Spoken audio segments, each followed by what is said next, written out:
Maka dalam Ruh Al-Quran itu, tajuk kita pada pagi ini kebetulannya menyambung bicara kita pada 2 minggu yang lepas, 16 Mac yang lalu, membaca Al-Quran secara berjamaah. Kelebihan orang-orang membaca secara berjamaah, yang mendengar bacaannya serta menerangkan fadilat orang yang mengumpulkan jemaah tersebut, mendorong dan mengajak mereka ke arahnya. Tajuk punya panjang lah, tapi tajuk nak ringkas ialah kelebihan bersama Al-Quran. Itu tajuk ringkasnya.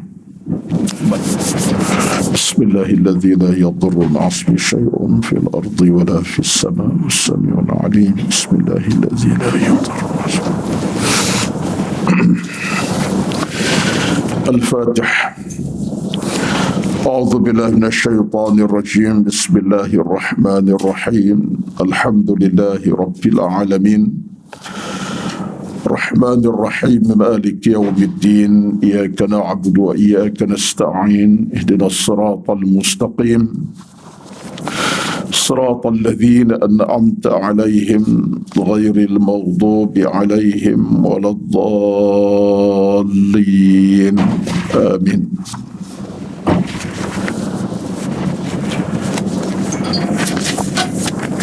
Assalamualaikum warahmatullahi wabarakatuh.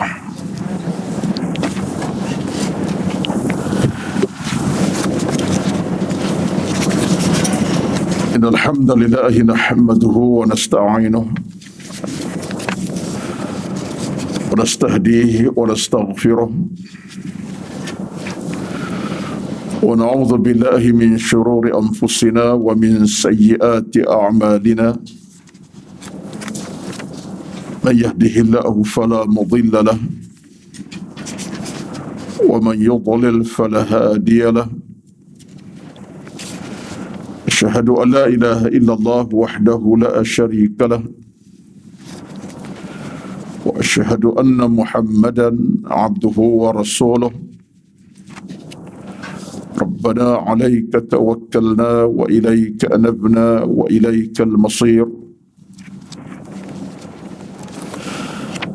اللهم أحسن عاقبتنا في الأمور كلها وأجرنا من خزي الدنيا وعذاب الآخرة.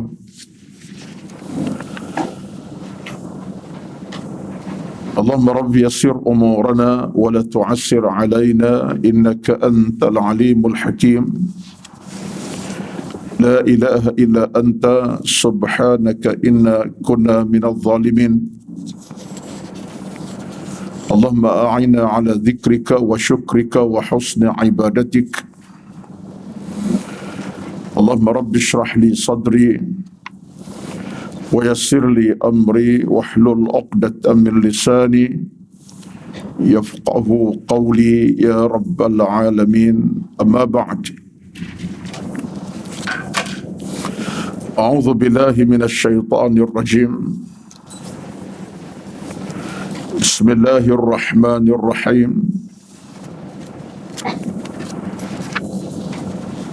اليوم أكملت لكم دينكم وأتممت عليكم نعمتي ورضيت لكم الإسلام دينا. صدق الله العظيم. Yang bermaksud, pada hari ini aku telah sempurnakan untuk kamu agamamu dan aku telah cukupkan kepadamu nikmatku dan aku redha Islam menjadi agama kamu. Sadaqallahul Azim.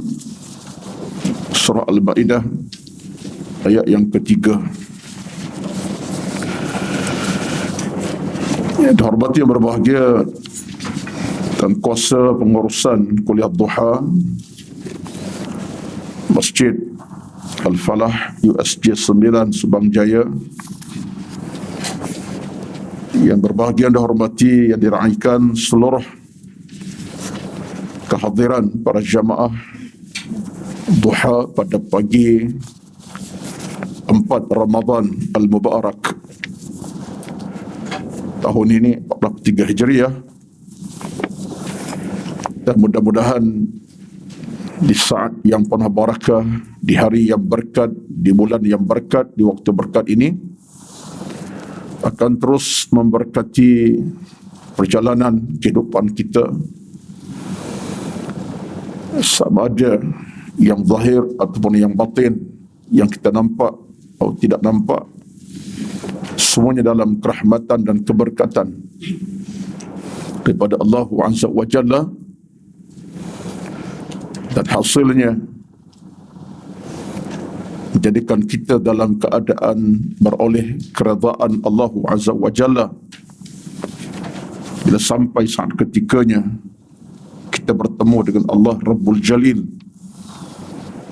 Kerana sampai ketika masanya, pasti kata Allah dalam Al-Quranul Karim, wa inna ila rabbika ruj'a, surah Al-Alaq. Wa inna ila rabbika ruj'a, dan sesungguhnya kepada Tuhan kamulah kamu akan kembali. Maka seluruh perjalanan kita dalam hidup ini semuanya bermatlamat untuk kita mendapat kebahagiaan, keredaan insya-Allah Azza wa Jalla. Itulah tuan-tuan, alhamdulillah Allah Subhanahu wa taala masih berikan kita peluang yang cukup besar sampai ke saat pagi ni 4 Ramadan ini, terus kita melaksanakan ibadat dalam keletihan macam mana pun. Ambillah peluang tersebut. Dalam kepenatan macam mana pun, ambillah rezeki, nikmat yang Allah masih campakkan buat kita.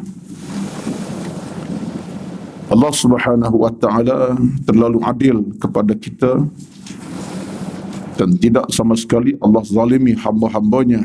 Kan sifat Allah itu dijelaskan dalam Al-Quran, wa laysa bidhallamin lil abid, dan tidak sama sekali Allah zalimi hamba-hambanya. Yang zalim adalah kita. Kita zalimi diri kita, masa kita, tenaga kita, nikmat Allah beri, kita zalimi di atas mungkin kelalaian, kecuaian, kejahilan dan seumpamanya. Tapi Allah tidak zalimi kita. Di saat kita berdosa, Allah sedia nak ampunkan dosa-dosa kita. Datangkan Ramadan untuk mohon keampunan. Di saat kita ada kekurangan dalam hidup, pahala dan seumpama Allah berikan Ramadan. Kita kutip pahala demi pahala. Di saat kita ada di sana kekurangan dalam banyak perkara, Allah jadikan Ramadan bulan untuk kita kumpulkan kembali kekuatan kita. Jadi ini semua merupakan satu rezeki yang bukan kepalang, dan marilah sama-sama kita ambil kesempatan itu. Kesempatan yang masih kita mati dan rasai sampai ke saat pagi inilah 4 Ramadan Al-Mubarak ini. Kita tak tahu apakah kita masih lagi sempat meneruskan kehidupan besok, lusa, tulat hingga Ramadan saya, kita tak tahu. Semuanya dalam pengetahuan Allah Azza wa Jalla. Yang kita ada inilah masanya. Yang semalam telah berlalu, yang besok belum tentu, tapi sekarang pasti inilah masa kita. Jadi alhamdulillah di pagi ini ada yang telah selesai tadarrus Al-Quran, tahniah.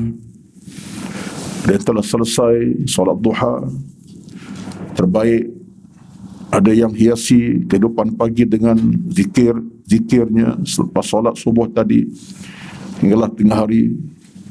Ada yang habiskan masa dengan duduk beriktikaf, bermuhasabah diri, tahniah. Dan ada yang mengambil ruang masa juga untuk hadir ke program ilmu, menyambung lagi nyawa ilmunya dengan kuliah duha, terbaik. Alhamdulillah. Jadi apa yang saya sebutkan ini bukanlah sekadar untuk sebut, tapi untuk ingatkan diri saya sendiri, kerana perjuangan dengan bulan Ramadan ini, perjuangan kita wajib ambil kesempatannya. Allahumma amin ya rabbal alamin. Tuan-tuan, puan-puan yang dirahmati Allah sekalian, tajuk pada pagi ini adalah tajuk yang cukup sesuai sebenarnya. Saya semak datang tadi semak, duk baca, duk teliti apa yang nak sampaikan pada pagi ini daripada kitab yang dikarang tuliskan oleh Al-Imam An-Nawawi ini cukup sesuai sangat-sangat.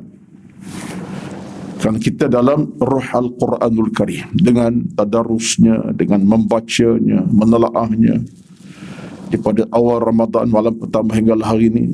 Jadi ada yang telah baca juzuk, kalaupun tidak juzuknya, dah surah-surah tadarus tani'ah. Maka dalam ruh Al-Quran itu, tajuk kita pada pagi ini kebetulannya menyambung bicara kita pada 2 minggu yang lepas, 16 Mac yang lalu, membaca Al-Quran secara berjamaah. Kelebihan orang-orang membaca secara berjamaah, yang mendengar bacaannya serta menerangkan fadilat orang yang mengumpulkan jemaah tersebut, mendorong dan mengajak mereka ke arahnya.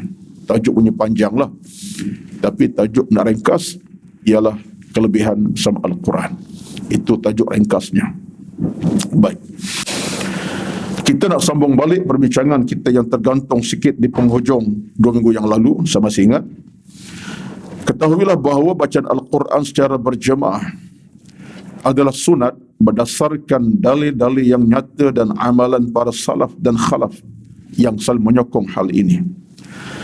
Sebuah hadis sahih daripada Nabi SAW yang diriwayatkan daripada Abu Hurairah dan Abu Sa'id Al-Khudri dengan sabda Nabi SAW, "Ma min qawmin yadhkuruna Allah illa haffat bihimul malaikatu wa ghashiyatuhumur rahmatu wa nazalat alaihimus sakinatu wa dhakarahumullahu fi man indahu." Yang bermaksud, ma min qaumin yadhkuruna Allah, tiada suatu kelompok manusia yang dalam dan ingat kepada Allah. Ingat di sini kata ulama dengan makna membaca Al-Quran. Antaranya maksud ingat ini ialah membaca Quran. Duduknya dalam keadaan Quran dibaca dan dibaca. Dan ada ulama yang kata maksudnya bukan baca saja, tapi ada orang duduk dengan zikir dan zikir. Tahmid dan tahmid. Jadi ayat hadis ini tuan-tuan boleh kita katakan Al-Quran lah. Sebab Nabi sebut ma min qaumin yadhkuruna Allah, dengan mana sesiapa yang duduk dalam keadaan baca Al-Quran. Zikrullah itu maksudnya ingat pada Allah, terjemahnya boleh dikatakan sebagai tilawatul Quran. Apa kelebihannya? Sabda Nabi SAW, illa haffat bihimul malaikatu, mereka itu akan dinaungi oleh para malaikat. Subhanallahil azim. Malaikat menaungi orang-orang ini, dan kemudian bukan setakat itu, wa ghasyiyatuhumur rahmatu, ditutupi oleh rahmat yang melimpah ruah. Rahmat Allah datang melimpah ruah. Rahmat maksudnya Allah sayang, Allah kasih, Allah cinta, Allah suka. Allah cinta, sayang, kasih golongan yang baca Quran ini. Dan kata Nabi lagi, bukan takat itu, tak cukup malaikat menaungi dengan sayapnya, Allah sayang, kasih. Datang yang ketiga kelebihannya, wa nazalat alaihimus sakinatu, dan mereka beroleh ketenangan. Ketenangan dicampakkan dalam hati-hati mereka. Ia baca Quran, Allah berikan as-sakinah, ketenangan hati dan jiwa. Yang berserabut, hilang keserabutannya. Yang ada tekanan perasaan, hilang sekejap perasaan yang tertekan, bahkan hilang terus insya-Allah kemudiannya. Dan kata Nabi lagi, bukan takat itu, yang akhir kata Nabi, wa dzakarahumullahu fi man indahu, lalu kata Nabi, dan Allah sebut nama mereka di sisi para malaikatnya. Yang sebut siapa? Allah sendiri. Hai malaikat, tengok hamba-Ku, dia tak lupakan aku. Tengok tu, sebut nama aku memanjang. Hai malaikat, tengok. Mereka juga tak tahu malaikat nong kita, tapi nak sebut Allah meletakkan satu tanda aras yang tinggi memuji hambanya. Hebat hamba-Ku ni, malaikat. Tengok, daripada jam 8 tadi tadarus tak habis-habis lagi, walaupun mengantuk letih, tapi dia baca Quran. Contohnya di Tamah Hazayah lah ni. Maksudnya ialah Allah sebut nama kita. Allah bangga.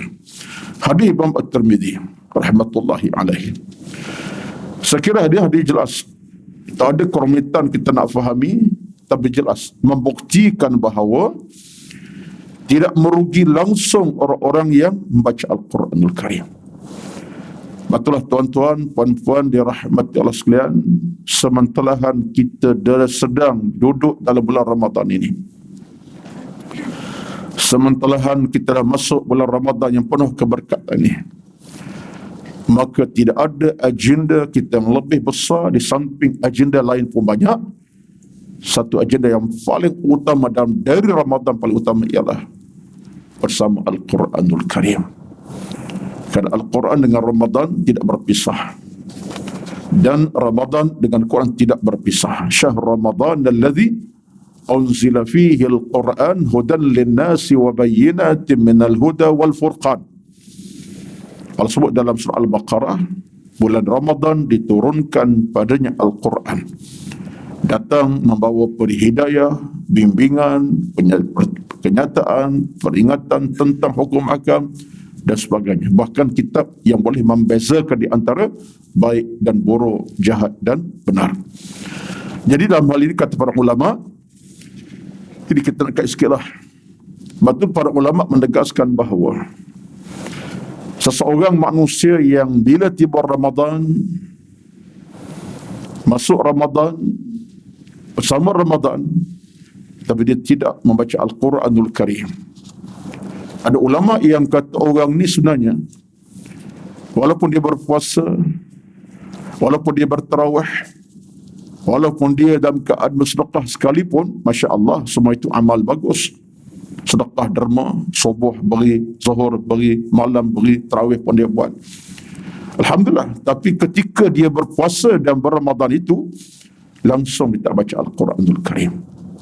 Tak baca langsung, dia baca solat akhir lah. Solat tu wajib baca. Dah luar solat ni, tak ada nak tadarusnya, tak ada dia nak baca sorang-sorang, tak ada. Maksudnya, dia putus hubungan Al-Quran. Tapi amalan Ramadan dia buat. Bangun awal pagi, dia sembahyang sunat tahajud, duha dia buat. Tapi nak fokus Quran dengan maksud baca Quran, maktilawatan, dia tak baca. Apa kata ulama? Ini pandangan ni tidak hadis, tapi ulama yang sebut, termasuk kata Al-Imam Asy-Syaukani, orang ni sebenarnya, orang ini belum dikenal oleh Allah Subhanahu wa taala. Orang ini seolah Allah tak kenal dia lagi. Walaupun dia buat ibadat macam-macam, tapi Allah macam tak kenal dia. Semacam tak kenal. Ini pandangan, bukan hadis tuan-tuan. Jangan kata hadis Nabi, tidak. Ini pandangan ulama yang agak keras sikit.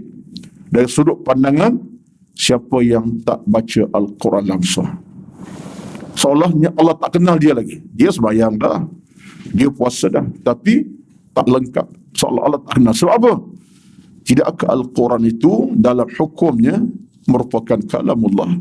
Jadi kalau orang tak baca Quran, seolah tak baca Allah, seolah dia pulau. Kita ambil contoh, memulau orang. Kita ada ibu, kita ada mak, duit hantar tiap bulan, banking je, sebenarnya account ada, automatically pula sekian-sekian masuk. Tiap bulan mak terima daripada anak-anak je 200-300 ribu sebulan contohnya. Tetapi telefon tidak, tak bercakap dah banyak, baru cakap bulan lah, tahun contohnya. Tapi duit hantar, tak putus hubungan dari bab itu. Yang bab nafkah lah nafkah, walaupun tidak wajib, tetapi rezeki ibunya dia di sebalik duit bulanan itu. Tapi tak telefon, tak tanya khabar secara voice, secara lisan. Apakah nak kata anaknya anak yang yang sempurna? Akhlaknya tak sempurna. Maksudnya ada kekurangan di situ. Sama lah dengan Allah tadi. Salat, qiyam, tahajud, buat sunat tarawih, jangan cakap bukan 8, dia buat sampai 36. Ya, contoh bagus lah. Tapi Quran tak baca. Orang ini kata para ulama, Allah tak kenal dia, seolah orang asing. Maka di sini kata para ulama, wajibkanlah, seolahnya mewajibkanlah setiap orang kita ini untuk membaca Al-Quranul Karim. Bila? Khasnya dalam bulan Ramadan ini. Ini satu pandangan yang agak keras disebutkan oleh para ulama, tapi bagi saya ada kebenarannya. Jadi saya kira ini tidak membabitkan puan-puan, sebab puan-puan yang hadir pada pagi ini adalah orang-orang yang baru balik pada tadarus, baru kembali pada tadarus kejap lagi, yang pasti dah baca Quran sepanjang hari, malam, siang, pagi, petang, tak banyak pun sikit dalam tadarus dan bacaan peribadi. Terima kasih dan tahniah. Moga-moga Allah rahmati kita. Saya pun sama amalnya, insya-Allah. Baik. Itu satu. Yang keduanya, hadis ini juga menunjuk kepada kita bagaimana Allah Subhanahu wa taala meletakkan satu tahap yang tinggi kedudukannya kepada siapa? Ahlul Quran, iaitu orang yang membaca Al-Quranul Karim. Orang-orang baca Quran ini Allah beri kepadanya 1, 2, 3, 4 kehebatan yang dia tak nampak dunia, tetapi dia akan tengok di padang mahsyar nanti kehebatannya, kelebihannya. Apa dia? Yang pertama, haffat bihimul malaikatu, malaikat akan menaunginya. Mana malaikat duduk dengannya bersama dengan ketika dia baca Quran. Duduklah dia dalam keadaan bertadarus ke, seorang-seorang dia baca, malaikat datang menaungi. Suatulah ada riwayat daripada seorang tokoh penulis yang terkemuka, Ahmad Sonhaji, daripada Singapura. Dia ada satu tafsir Abdul Athir. Ada satu tulisan beliau, saya baca lama dah, Ahmad Sonhaji daripada Singapura. Kalau kitab tafsir bernama Abdul Athir, bahasa Melayu lah, Singapura. Ada tertulisan daripada Syekh Ahmad Sonhaji. Dia kata malaikat ini memang Allah jadikan makhluk yang memang pantang dengar bacaan Al-Quranul Karim. Pantang dengar, malaikat seolah akan merapati, mendekati, duduk dengan orang baca Quran. Sampai dia baca seorang ke ramai, malaikat pantang dengar. Sebab satu ayat dalam Quran Allah sebut, qul uhiya ilayya annahu istama'ana farum minal jinni. Dalam surah Al-Jin kan, awal-awal surah Al-Jin ada ayat menyatakan ketika dia baca Quran, jin datang untuk membaca dengan Nabi SAW. Jin, memanglah jin. Tapi setengah ulama kata bukan jin saja, malaikat pun masuk bersama, dengar bacaan Nabi SAW. Dalam surah Al-Jin itu memang jin, tapi ulama kata dalam keadaan itu ada malaikat bersama. Yang jin muslim lah, tapi malaikat bersama. Bahkan kata Ahmad Sonhaji, dia kata apa? Dia kata bayangkanlah malaikat-malaikat Allah ini kerja mereka malam, siang, pagi, petang sebut nama Allah Azza wa Jalla, zikir, tasbih, tahmid, yahmaduna wa yastaghfiruna wa yadhkuruna Allah. Mereka tak ada kerja lain, zikir, tasbih, tahmid. Bermakna apa? Mereka pantang dengar nama Allah, mereka akan seronok dan bahagia. Jadi sinilah kata Syekh Ahmad Sonhaji, termasuklah pembaca Al-Quran, baca Quran walaupun dia baca surah pendek sekalipun, banyak sikit, mereka akan berkejaran datang untuk menaunginya dengan kerahmatan, keselamatan.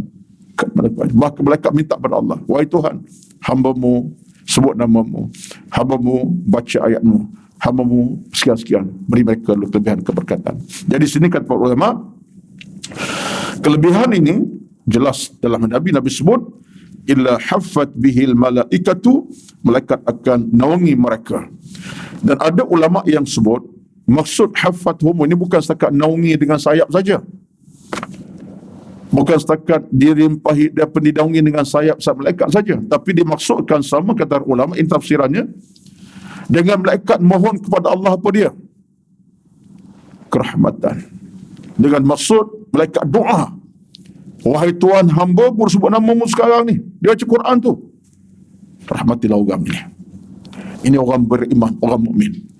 Jadi artinya, kata setengah riwayat atau tafsiran menyatakan bahawa malaikat akan mendoakan kepada kita. Di atas nama rahmat dan kelebihan tadi, malaikat doa.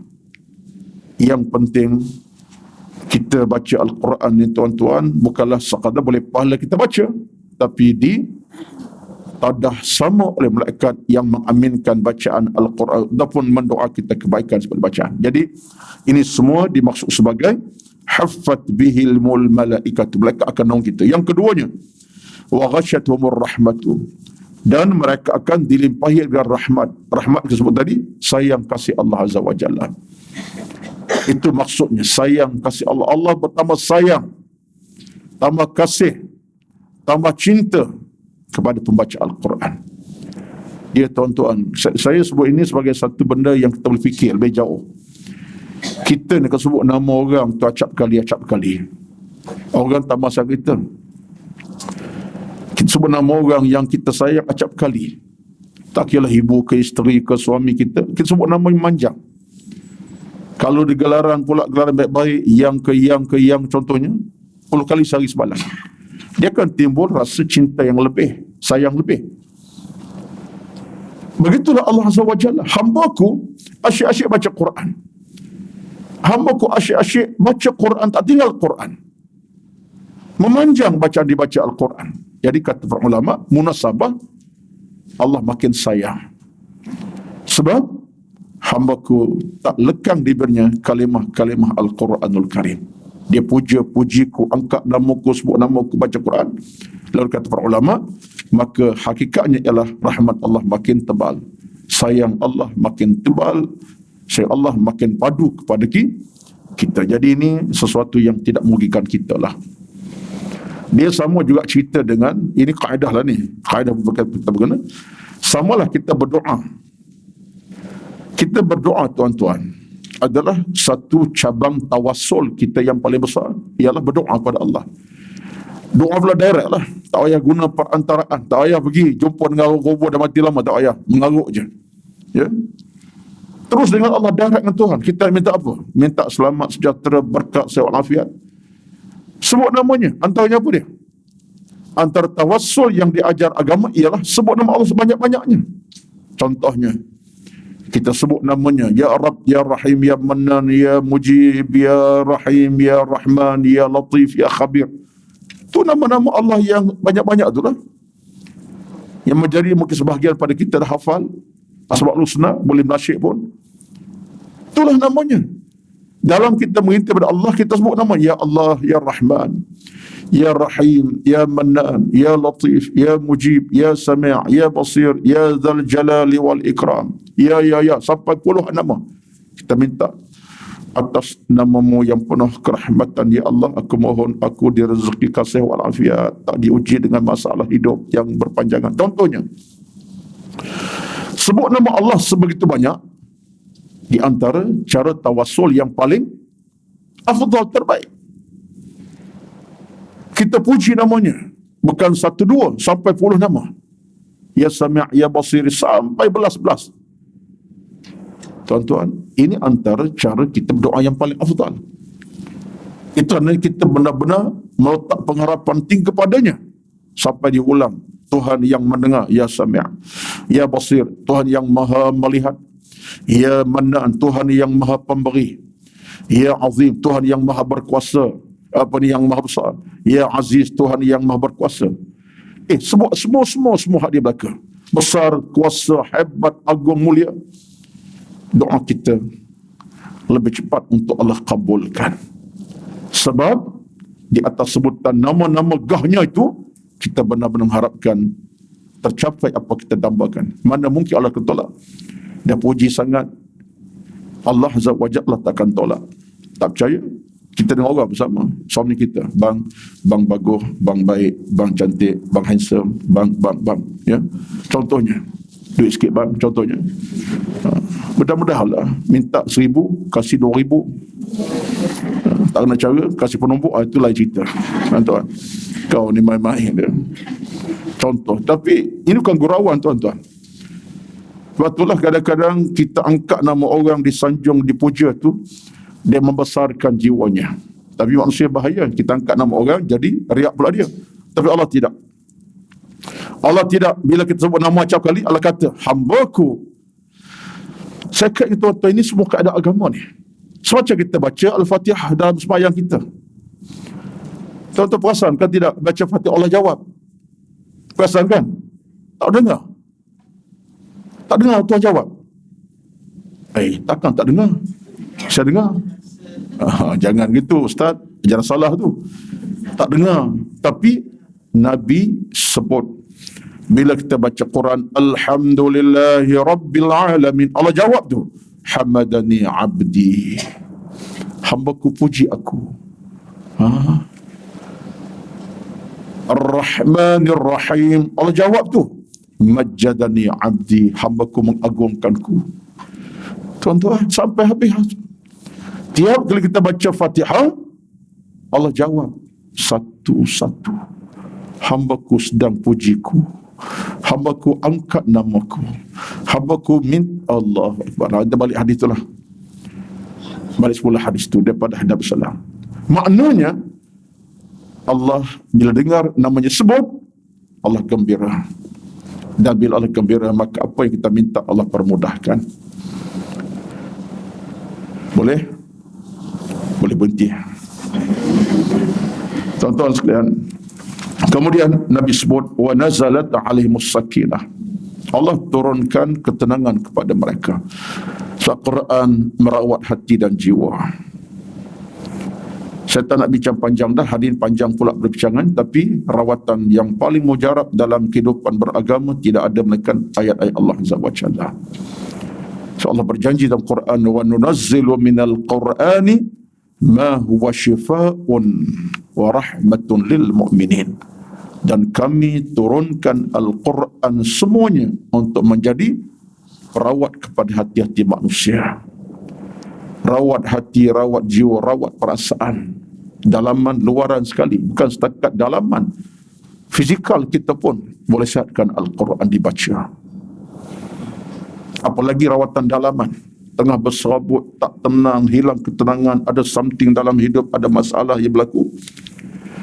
Kata Allah, kami turunkan itu tujuannya. Tujuan di antara tujuannya memberi rawatan kepada kamu. As-sakinah akan datang. Ini saya rasa sesuatu yang kita nak kena letak di hadapan. Bahawa kita proses mengalami masalah hidup ini banyak, tuan-tuan. Banyak. Siapa yang tak ada masalah hidup? Tak sikit, banyak. Tak banyak, sikit. Tak besar, kecil. Biasa. Kesempitan hidup ni banyak benda. Sakit, demam, susah, payah keluarga, anak-anak, kita urusan perniagaan, urusan harta, macam-macam. Yang lebih teruk sama menyambung masalah lepas satu-satu. Tapi ingat, semuanya kita kena pulangkan dengan kita mohon kepada Allah pintu-pintu keselamatan. Ini satu keyakinan mendalam. Ala bi dzikrillahi tatma'innul qulub. Pun sama sebut Quran yang ayat lain. Ketahuilah manusia, ingat pada Allah, tenang hati kamu. Antara cara ingat, baca Quran. Di samping solat-solat dan seumpamanya. Tapi zikrullah sebut dengan baca Quran. Hati tenang, baik. Supaya panjang pula ini dalam tafsirannya. Yang kedua, yang seterusnya ialah zakarum al-kasbun, kita sebut tadi, baik. Ada riwayat yang kedua. Ini riwayat yang lebih khusus. Yang tadi umum, tapi ulama sebut dengan maksud min qaum yadhkurullah, itu siapa yang baca Quran dan zikir macam-macam. Yang ini ada satu ayat hadis khusus Nabi sebut kepada kita dalam hadis daripada Abu Hurairah. Nabi sabda, majtama'a qaumun, hadis lebih kurang sama, saya tak panjanglah sikit. Majtama'a qaumun fi baitin min buyutillah. Ini betul-betul berkaitan dengan seorang yang manusia yang berkumpul dalam amalannya macam tadrus, tuan-tuan. Majtama'a qaumun fi baitin min buyutillah. Tidak ada satu kelompok yang berhimpun di rumah Allah. Rumah Allah ni mana apa? Masjid atau surau lah. Dalam keadaan apa mereka buat? Yatluna kitab Allah. Mereka baca Quran. Wa yatadarasuna bainahum, dan mereka bertadarus, berbincang dalam hal Al-Quran itu. Ini jelas. Hadis ini jelas tentang suatu amalan yang mulia dalam Islam, ialah duduk berkumpul beramai-ramai di rumah Allah dan baca Al-Quran beramai-ramai. Jadi amalan yang kita buat sekarang ini menepati hadis yang kita sedang baca ini. Jadi ini amalan yang sebenarnya menjadi amalan utama dan penting, khasnya dalam bulan Ramadan dan tidak juga Ramadan sepatutnya. Cuma pembudaya masyarakat kita dah lama Ramadan tadarus. Lepas Ramadan sekian, full stop, wassalamualaikum, jumpa tahun depan contohnya. Tapi sepatutnya tak berlaku macam itulah. Tapi tak apalah, kita raikan dan ada orang yang berterusan, masya-Allah, ya. Tapi kalau boleh dia berterusan, tak boleh kelompok dalam Ramadan sebulan 10 orang, lepas Ramadan cari 3-4 orang duduk dalam setengah jam, lepas subuh kawan-kawan rapat kita, boleh Syawal, Zulqa'dah, Zulhijjah, Muharram, Safar, jom Kak Limah, Kak Minah, Kak Aisyah, kita baca sekejap, ya. Contohlah tu, ya. Kita ambil nama-nama agak lama-lama sikit. Kak Minah, Aisyah, Kak baru ni Kak Min, itu baru bunyi. Kak Suzi, itu kita tak sebutlah, ya.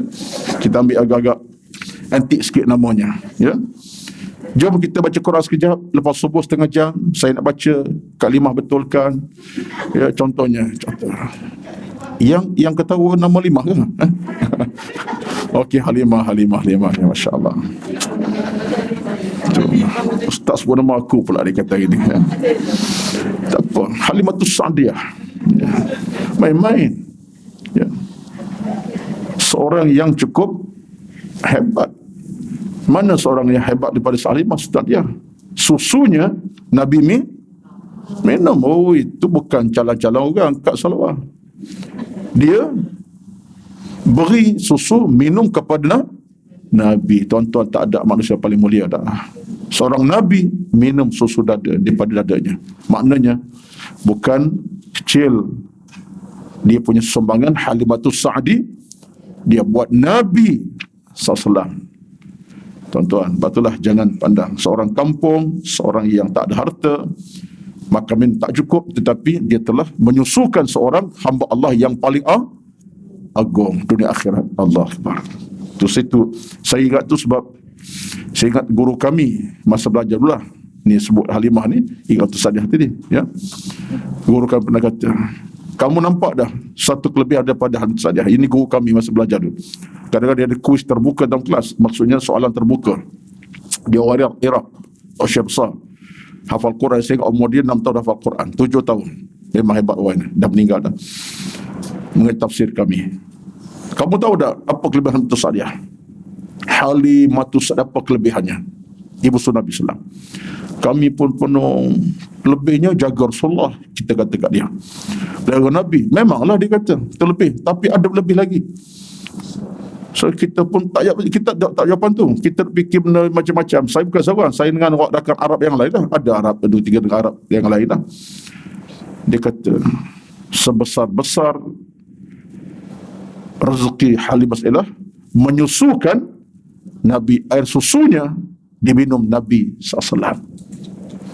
Sekali kita pun kejut. Ya betul Syekh, titisan air susu itu Nabi minum dari dada Halimatus Sa'diyah. Allahu Akbar. Dan bukan sekali minum, bertahun Nabi dengan Sa'diyah. Jadi ini nak cerita, orang nama Halimah ni hebatlah. Angkat sikit lah. Ya. Tak kuasa kita kuasa terus, ya. Okay. Sebenarnya betul. Itu rezeki lah. Kita mendapat rezeki kadang-kadang secara tak santum. Dan nama Halimah ni pula bukan satu nama yang tidak ada makna baik. Halimah artinya orang yang lemah lembut. Tengok lemah lembut. Tengok. Tapi kalau kasar tukar nama lah. Okey, dua kan. Baik. Kebetulannya Ustaz pun sebut nama kalimah Kak Aisyah. Aisyah pada kasih saya ingat duk baris yang ke-8 tu Aisyah tu, ya. Baik. Dapat apalah, yang penting adalah Nabi sebut kepada kita orang baca Quran. Jadi kita boleh saja terus segala. Jadi sebab tu saya cadangkan demi kelangsungan Al-Quran ini, kalau kita ada kawan-kawan akrab yang rapat, jiran paling dekat, sejemaah dalam Masjid Surau, tak hanya bulan Ramadan tadarus, kita buat satu program secara berterusan. Tak hari pun secara berterusan, ada seminggu itu tadarus secara terusan, insyaAllah ada berkat nanti, insyaAllah. Baik, yang ini jelas hadisnya. Musnad Abu Daud telah meriwayatkan hadis ini dengan sanad sahih. Jadi hadis Musnad Abu Daud, hadis kita baca tadi, hadis pada Imam Muslim dan Abu Daud radhiyallahu anhu. Muawiyah meriwayatkan, Muawiyah siapa Muawiyah ni? Muawiyah bin Abi Sufyan radhiyallahu anhu. Ini periwayat hadis kita ini ialah Muawiyah bin Abi Sufyan. Muawiyah bin Abi Sufyan seorang tokoh hebat juga. Dan dia di antara penulis wahyuna Nabi. Dia seorang yang bijak dalam soal ilmu, bahasa, dan dia penulis wahyu Nabi. Turun ayat, turun hadis, Nabi sebut satu benda dia catat. Dia antara wahyu Nabi sallallahu alaihi wasallam. Termasuk Hasan bin Thabit dan 2-3 nama yang lain. Dan anak kepada Abu Sufyan radhiyallahu anhu. Tapi antara mereka berdua, siapa meluk Islam lebih awal? Anaknya. Yang bapaknya lewat sikit. Abu Sufyan lewat dan masuk Islam pada tahun ke-8 Hijrah. Tapi anaknya awal lagi. Jadi anak melebih daripada bapaknya kerana Muawiyah cerdik dalam banyak perkara. Dia nilai Nabi dengan nilaian yang lengkap dan sempurna. Dia tak tolak Nabi. Dia tengok Nabi, ini Rasulullah, ini memang Nabi, ini memang orang terbaik, aku nak ikut dia, beriman dia. Jadi Muawiyah lebih awal Islam. Ayahnya Razqi akhir Islam tahun ke-8 Hijrah. Sebelum itu musuh sengit Nabi lah. Itu cerita dia lah. Tapi itulah sejarah beliau. Tapi jangan lupa Abu Sufyan pun ada di sana sejarah hebat dalam soal bersama Nabi dalam menegakkan Islam. Orang Mekah boleh meluk Islam semua orang. Satu rumah pun tak Islam. Yang satu rumah pun tak tinggal Islam tahun ke-8 Hijrah kan Abu Sufyan. Bila Nabi masuk ke Madinah, masuk ke Mekah daripada Madinah ke Mekah tahun 8 Hijrah, buka kota Mekah, mana buka masuk Fatu Mekah, masuk ke Mekah kejayaan, semua orang di Madinah, di Mekah yang dulu musuh Nabi sengit sampai matlamat Nabi lewatnya. Tapi bila sahaja 8 Hijrah Abu Sufyan meluk Islam, orang Mekah semuanya meluk Islam. Tak ada satu rumah, mereka semua mengucap syahadah. Batu Abu Sufyan ni setengah periwayat, setengah ulama kata jasanya besar. Kerana dia seorang menyebabkan Mekah seluruhnya meluk Islam. Kenapa? Sebab pertama dia orang dihormati. Dia pemimpin yang orang sanjungi. Jadi pemimpin kalau orang tu menghormati dia, mudah untuk tarik orang ramai kepada kebaikan. Itulah sejarah pemimpin pun nak pada orang baik. Kalau pemimpin kacau bila huru-hara, orang pun tak seronok, benci ada, tak suka ada, suka ada, tak suka lebih ramai. Susah pemimpin macam tu. Dan pemimpin bila ada nilai kebaikan sikit atau banyak, menyebabkan orang boleh terima yang dia buat dan boleh sokong. Macam Abu Sufyan, bila dia Islam, masuk Islam saja, mengucap syahadah, semua rumah di Mekah tak ada yang melainkan semuanya ucap syahadah. 8 Hijrah. Itu rezeki dia lah, ya. Baik. Muawiyah kata apa? Anna Rasulullah SAW kharaja ala halqatin min ashabihi faqala ma yujlisukum qalu jalasna nadhkuru Allah ta'ala wa nahmaduhu lima hadana lil Islam wa manna alayna bih faqala atani Jibrilu sallallahu alaihi wasallam radhiyallahu anhu فأخبرني أن الله يباهي بكم الملائكة. Allahu Akbar. Tengok tu, hadis ni nampak ringkas tapi nilai itu, nilai hadis ni. Satu hari kata Muawiyah, Nabi keluar kepada satu halaqah, sahabat sedang duduk beramai-ramai. Nabi datang, sahabat duduk ramai-ramai. Duduk bukan duduk berbual kosong, ya, bukan sembang kencang. Bukan. Seduduk bersama-sama keadaan buat apa? Berzikir, sebut nama Allah. Dan kata ulama, mereka sedang membaca Quran. Sahabat ni ayat dia hafal, sahabat dengar. Itu ceritanya. Seperti Nabi sampai kepada satu halaqah ni, majlis lah. Satu keadaan orang berkumpul. Nabi sampai, Nabi tanya, ma yujlisukum? Maksudnya, buat apa ni? Kamu semua ni? Itu dia. Ya, terjemah Melayu macam itulah. Ma yujlisukum? Sedang buat apa ni? Boleh hafal ni balik rumah nanti. Boleh sebut ke anak-anak kat rumah tu. Ma yujlisukum? Anak tengok mama nak mati ke agaknya. Tiba-tiba je bahasa Arab ni. Berapa dapat daripada hadis-hadis tu. Betul tu. Tapi ialah buat macam tu, orang terasa macam kalau keluar bahasa Arab, masuk rumah, ma yujlisukum. Confirm. Kalau suami dengar pun, tak lama dah kot nak mati kawan bini aku, dia kata. Ya. Tapi makna bagus. Apa dia? Buat apa ni? Duduk apa ni? Nabi tanya. Sahabat jawab. Sahabat kata, jalasna nadhkurullaha ta'ala wa nahmaduhu.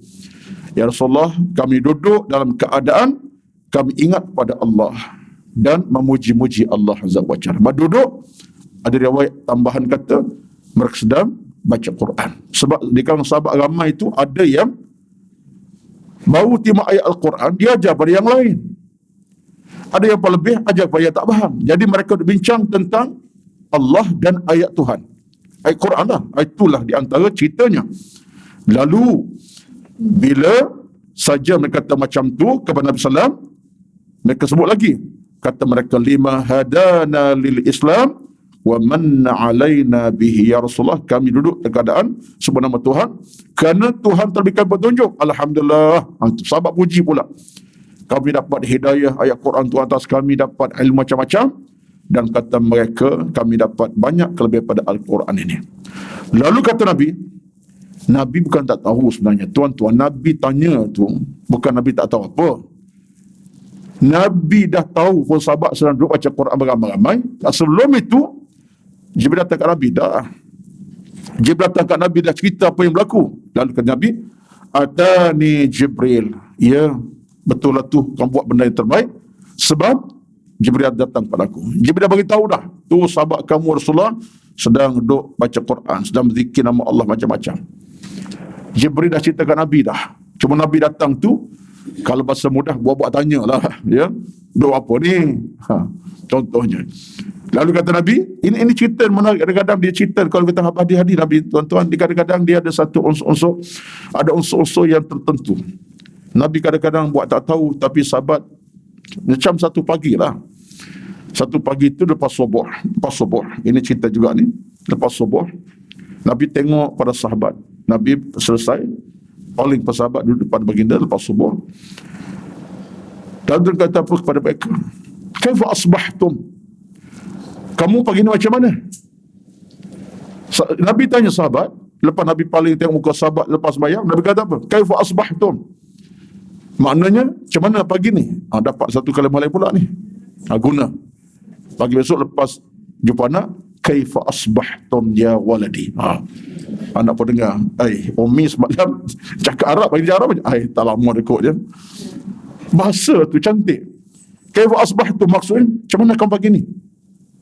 Pagi macam mana? Sahabat jawab. Dia kata mereka, asbahna mu'minina billah. Kami ni pagi Rasulullah beriman dengan Tuhan ni.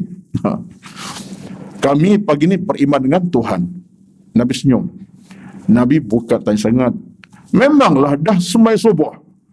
Lepas subuh maknanya mereka mana beriman sungguh. Sembahyang subuh. Orang subuh tuan-tuan, orang beriman lah. Boleh bangun subuh 6-3 minit dah datang ke masjid. Berbanding dengan subuh pukul 8.30 pagi, mana sama. Jadi orang ni memang beriman. Kata mereka keberiman. Nabi senyum.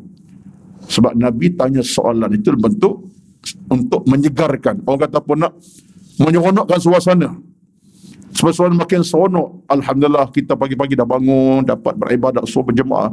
Nabi nak menyeronokkan suasana. Tanya tu untuk timbul suasana lebih seronok. Cara Nabi kadang-kadang begitu. Banyak cerita-cerita dalam agama, tuan-tuan. Nabi sendiri seorang manusia yang ini nak kena tengok dalam masalah yang berkaitan dengan Syama'il Muhammadiyah lah. Kita ada kitab yang penting dibaca, Syama'il Muhammadiyah. Ya. kitab karangan Imam Tirmizi tentang Nabi dan gerak laku perilaku macam-macam.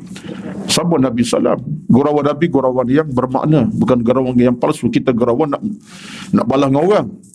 Kita bergurau ni akhirnya bertumbuk menatang ni akhirnya bertumbuk, ya. Gurauan kita kadang-kadang gurauan yang keras pun ada, kasar pun ada, dan negatif banyak, ya. Tapi Nabi bergurau dengan gurauan yang manis. Satu datang orang perempuan tanya, ya Rasulullah, macam mana aku bila aku dah mati di jalan Rasulullah, macam mana aku Rasulullah? Orang perempuan tua. Nabi kata, tak ada apa, dah mati-matilah. Rasulullah, aku nak syurga. Macam mana Rasulullah, aku nak syurga? Nabi kata, orang tua tak masuk syurga. Orang tua tak masuk syurga. Perempuan tu menangis. Nabi kata begini, pakcik lah contohnya, begini, sebab dalam syurga nanti semua jadi muda belaka. Tak ada orang tua syurga. Cara Nabi itu untuk menyatakan kepada hakikat alam syurga tak ada orang tua. Dalam syurga ni muda belaka. Betul? Lepas jangan bimbanglah orang tu berumur, jangan kata Allah aku ni dah lanjut usia, dah kedut-kedut dah, tak sama lagi dulu. Bimbang. Kedut kulit itu bukan bermakna gagal. Yang bimbangnya kedut amalan. Amalan berkedut memanjang, tak subur amalan. Biar kedut kulit tapi amal kita subur. Makin tua makin beriman, makin berumur makin tua nampak kasar tak, makin senia. Makin umur meningkat, patut makin amal makin banyak. Patutnya supaya subur amal kita, sebab bukan isu tua dalam syurga. Sebab semua kita, kalau ikut hadis Nabi SAW, ahli syurga dalam baya 33 tahun. 33 sanatan. Lebih kurang, ahli syurga ni lebih kurang dalam baya umur mereka 33 tahun. Anak dengan ayah sama, jumpa. Kau anak aku ayah. Ya, boleh jadi jumpa ayah dengan anak. Siapa kau ke? Kau ayah ke, aku anak ni. Sama kita ni. Tak timbul isu pada hari itu. Seorang anak dengan ayah sama baya. Yang pentingnya ialah bukan isu umur, isu dalam syurga. Jadi itu pentingnya. Jadi kita bimbang dekedut muka. Atau duduk tampal macam-macam. Berhabisan sampai beratus ringgit, ya. Bukan salah, tak salah kita nak jaga dengan supaya nampak selesa umpamanya. Tak ada masalah. Lotion tak lotion, apa sebab kita sebut, ya. Silakan tak masalah. Tapi yang tu kita bimbang kedut muka, kedut kulit, tapi tak pernah subur amal kita kulit besar. Jadi yang kena jaga amal. Baik. Jadi kata sahabat, kami duduk bersama macam Rasulullah. Akhirnya Nabi kata apa? Dah, aku tahu dah. Atani Jibril, dan Jibril kepadaku, kata Jibril kat Nabi, Annallaha ta'ala yubahi bikumul malaikata. Allahu Akbar. Nabi kata, Jibril pesan kepada kamu. Bawa pesan Jibril kepada Nabi ni. Kerana kamu duduk malih macam ni, dengan duduk baca Quran, bertasbih bertambah Allah ini, kata Nabi, bahawa Jibril bawa kepadaku berita bahawa Allah berbangga dengan kamu. Allah bangga dengan kamu sekarang ni. Yubahi bikumul malaikat. Inna ta'ala yubahi.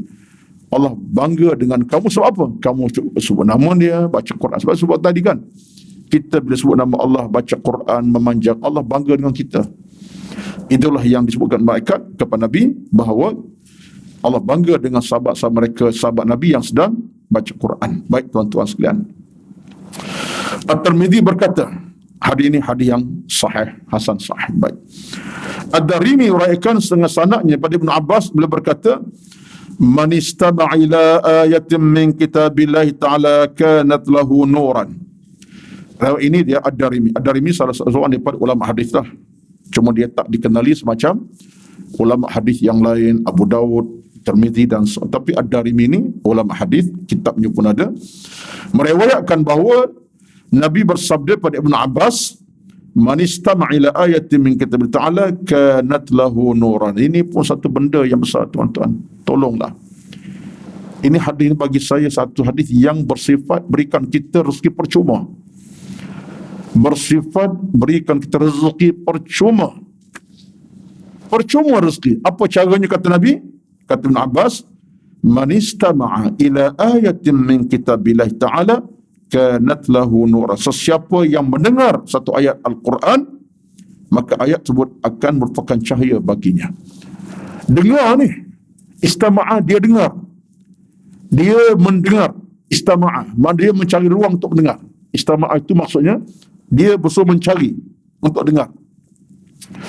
Kata Nabi, cahaya akan datang daripada Al-Quran yang dengar itu. Tuan-tuan, dengar. Bukan kita baca ni. Yang baca-bacalah. Sebab itulah kita, kalau tengah driving, tiba-tiba diperdengarkan oleh DJ radio. Biasa dia apa? IQ meledak. IQ meledak. Dibukanya siaran bacaan Al-Quran. Dia kata apa? Sekarang kita dengar bacaan Khalid Al-Ghamidi daripada surah Al-Baqarah ayat 5 hingga 10 contohnya. Jangan tukar channel lah. Tak pasal-pasal tukar channel. Contohnya lah. Rezeki dah tu. Sambil driving kita baca, tapi kita dengar bacaan walaupun daripada radio ataupun siaran audio gitu. Ia termasuk hadis ni, kita dengar. Apalagi ayat tu ayat yang dah kita sering baca, Yasin contohnya. Petang-petang kita hari ni kalau pukul 6.30 tu, pukul 6 pagi belum subuh, belum maghrib, dalam tempoh itu ada bacaan Syekh Karim di Aikim. Dalam Aikim Syekh Karim baca surah Yasin. Belum subuh confirm, belum subuh confirm, belum maghrib confirm, diulang. Dalam tempoh pandemik ini tak pernah tak diulangkan. Oh, itu seronok kita patutnya. Jadi dengar tu tuan-tuan, satu rezeki rupa-rupanya. Termasuklah kita dengar kawan kita baca dalam tadarus, kawan kita baca, kita dengar, masuk dalam ayat ini, hadis ini. Maksudnya kata Nabi, kanat lahu nuran, maka ayat yang dengar itu akan cahaya baginya. Maksudnya kelebihan rahmat pahala nanti kita tahu lebih tak tahu. Yang penting ada kekuatan. Ini satu rezeki. Batulah Quran ini tuan-tuan, bukan baca saja, dengar pun dah dapat rezeki pahala. Ini saya kata by cash ataupun sorry, ini pahala percuma. Kadang kita tak rancang, tapi kita merancang nak dengar satu hal, lebih baiklah kita dengar, kita buka audio daripada phone kita dengar. Yang penting benda-benda macam tuan-tuan adalah benda-benda yang kita patut ambil langkah segera, kerana Al-Quran adalah harta besar kekal kepada kita semua. Dengar pun dapat pahala, apabila kita baca. Yang baca tak cakap lah, setiap satu ayat kita baca, setiap huruf kita baca dapat 10 pahala. Ibnu Abu Daud meriwayatkan bahawa Abu Darda mempelajari Al-Quran bersama sekumpulan usia, membacanya beramai-ramai. Abu Darda siapa tuan-tuan? Abu Darda siapa?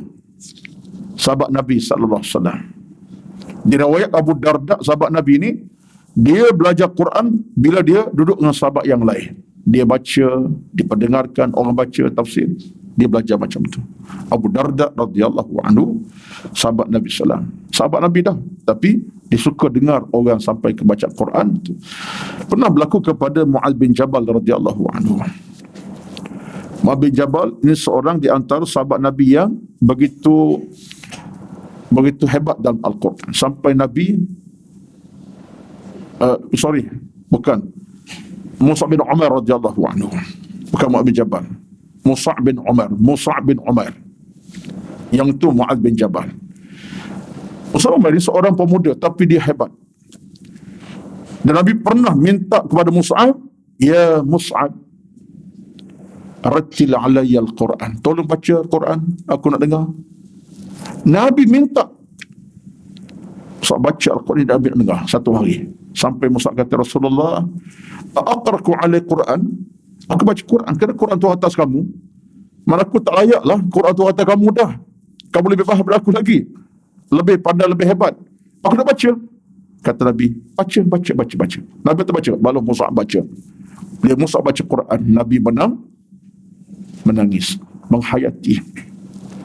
Sampai Nabi kata, Allah berikan engkau kelebihan yang tidak pada orang lain. Tuan-tuan, nak dengar? Kalau kita ni kadang-kadang tak perlu minta orang baca pun, buka saja suara daripada phone kita, boleh baca, dengar siapa baca. Mahrimul Aqli, nak dengar daripada Syekh As-Sudais, daripada Khalid Ash-Shuraim, macam-macam nama lah yang ada. Ali Uzaifi, daripada imam-imam yang hebat. Kita qari-qari Malaysia pun ramai. Ustaz Tirmizi Haji Ali, Tirmizi Abdul Rahman, macam-macam nama lah, yang lama yang baru dah meninggal. Semua itu serah pada kita lah. Kalau kita cenderung nak dengar Quran, kita dengar. Tapi kalau tak dengar, tuan-tuan, tukar channel terus, ya, tutup terus kadang-kadang. Ini masalah. Intanda hati dah sakit dan buta. Wallahu alam. Jadi mudah-mudahan dalam kesempatan yang kita ada sekarang ni, dalam masa terbatas bulan Ramadan ni, tuan-tuan, ambillah kesempatan yang ada. Mudah-mudahan Allah berikan kita rezeki dengan Al-Quran, bacaannya, dengarnya macam-macam, dan mudah Al-Quran merawat hati kita, jiwa kita dan kehidupan kita. Amin ya rabbal alamin. Mudah-mudahan Allah berkati semua. Jam dah 11.30. Saya puasa hari ni, jadi letih sikit lah. Tuan-tuan, bolehlah. Sebab kejap lagi saya ada online kejap lagi dengan Proton, ya, daripada rumah lah. Jadi kerja lah pukul 1 online dengan mereka. Sekarang ceramah masih online lagi, banyak online lagi. Sekadar pertemuan pada hari ini, banyakkan doa, banyakkan munajat, banyakkan rintihan. Quran jangan lupa baca malam, siang, pagi, petang. Derma sedekah jangan abaikan. Tak boleh bagi sikit, banyak pun tak apa, tak ada masalah. Sebab ini peluang Ramadan besar kepada kita. Doa-doa jangan lupa. Doa dekat buka puasa. Saya pesan sangat-sangat, dekat buka puasa sekitar 5-6 minit, tolonglah ambil waktu itu untuk berdoa. Tutuplah semua channel-channel yang lain. Cerita-cerita dalam keluarga pun tutup. Panggil anak, isteri, kita duduk bersama. Jom, abang baca doa. Abah baca doa, anak-anak aminkan. Hari ini abah baca doa, besok abah bagi ruang sikit baca doa, anak-anak aminkan. Begini ganti. 5-6 minit, 7 minit belum kita dengar azan kumandang. Nabi bersabda, da'watus saimi la turaddu hatta yuftira. Doa orang doa orang sedang berpuasa, Allah tak tolak hinggalah sampai waktu dia nak buka puasa. Kita minta, jangan dah kita buka di masjid ke, buka di surau ke, atau di rumah terutama bersama keluarga, tutup semua channel-channel yang lain. Hadaplah makanan kita nak buka puasa lagi, tapi dengan doa kita kumandangkan. Mintalah biar anak kita amin, amin, amin, amin, kita aminkan sama. Baik di masjid pun sama lah juga. Wallahu a'lam, itulah sekadarnya. Sekian, bismillahirrahmanirrahim. Alhamdulillahi rabbil alamin. Wassalatu wassalamu ala sayyidina Muhammad wa ala alihi wa ashabihi ajma'in. Allahumma inna nas'aluka ridha'aka wal jannah wa na'udzu bika min sakhatika wan nar. Allahumma innaka 'afuwun karimun tuhibbul 'afwa fa'fu 'anna ya karim. Allahumma ahsin 'aqibatana fil umuri kulliha wa ajirna min khizyid dunya wa 'adzabil akhirah. Allahumma rabbana 'alaika tawakkalna wa ilaika anabna wa ilaikal masir. Allahumma rضى عنا ya karim ya rahman ya mujib as-sailin ya hayyu ya qayyum ya mujib as-sailin ya qadhi al-hajat. Rabbana atina fid dunya hasanah wa fil akhirati hasanah wa qina adzaban nar. Wa sallallahu alaihi Muhammad walhamdulillahi rabbil alamin. Taqabbalallahu minkum. Assalamualaikum warahmatullahi wabarakatuh.